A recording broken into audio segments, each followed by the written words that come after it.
अहिल्यानगर जिल्ह्यातील सुमारे 50,000 भटक्या कुत्र्यांचा बंदोबस्त होणार। नमस्कार, मी प्रियंका। लेट्स अप मराठीमध्ये आपलं स्वागत। सर्वोच्च न्यायालयाच्या निर्देशानुसार राज्यातील ग्रामपंचायत व नगर परिषद हद्दीतील भटक्या कुत्र्यांचा उपद्रव कमी करण्यासाठी आता प्रभावी उपाययोजना राबवल्या जाणार आहेत।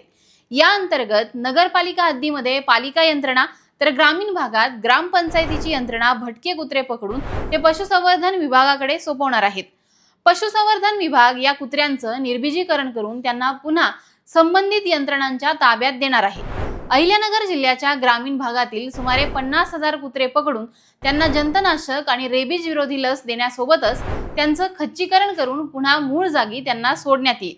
सर्वोच्च न्यायालयाने भटक्या कुत्र्यांबाबत आक्रमक भूमिका घेतल्यानंतर जिल्ह्यातील शहरी आणि ग्रामीण यंत्रणा या खडबडून जाग्या झाल्या आहेत।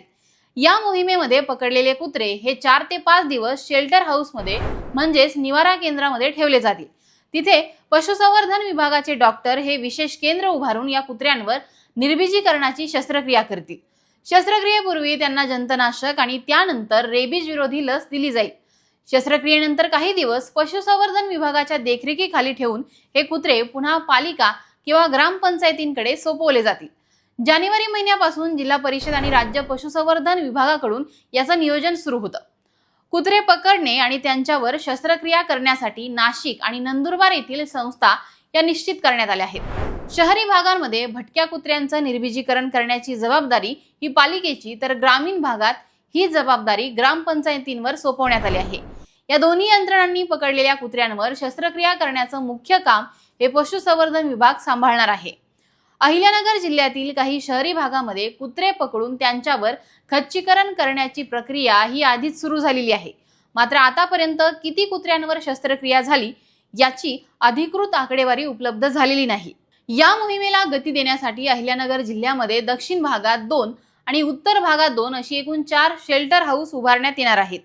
पशुसंवर्धन विभागाच्या आकडेवारीनुसार जिल्ह्यामध्ये ग्रामीण आणि शहरी भाग मिळून सुमारे 45 ते 50,000 भटकी कुत्री असण्याचा अंदाज आहे। यामध्ये ग्रामपंचायत हद्दीमध्ये 38 ते 40,000 तर उर्वरित 15 नगरपालिकांच्या हद्दीमध्ये सुमारे 10,000 कुत्र्यांचा समावेश आहे।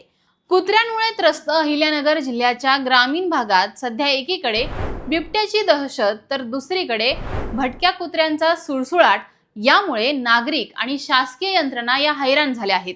गेल्या 5 वर्षात जिल्ह्यामध्ये तब्बल 2.5 लाख नागरिकांना भटक्या कुत्र्यांनी चावा घेतलाय। विशेष म्हणजे ग्रामीण भागात ही भटकी कुत्री बिबट्यासाठी सोपे भक्ष्य ठरत आहेत। यामुळे बिबट्यांचा मानवी वस्तीतील वावर वाढल्याने नगरकर हे दुहेरी संकटात सापडले आहेत। तुम्हाला या निर्णयाबद्दल नेमकं काय वाटतं हे आम्हाला कमेंट करून सांगा आणि पाहत राहा लेट्स अप मराठी।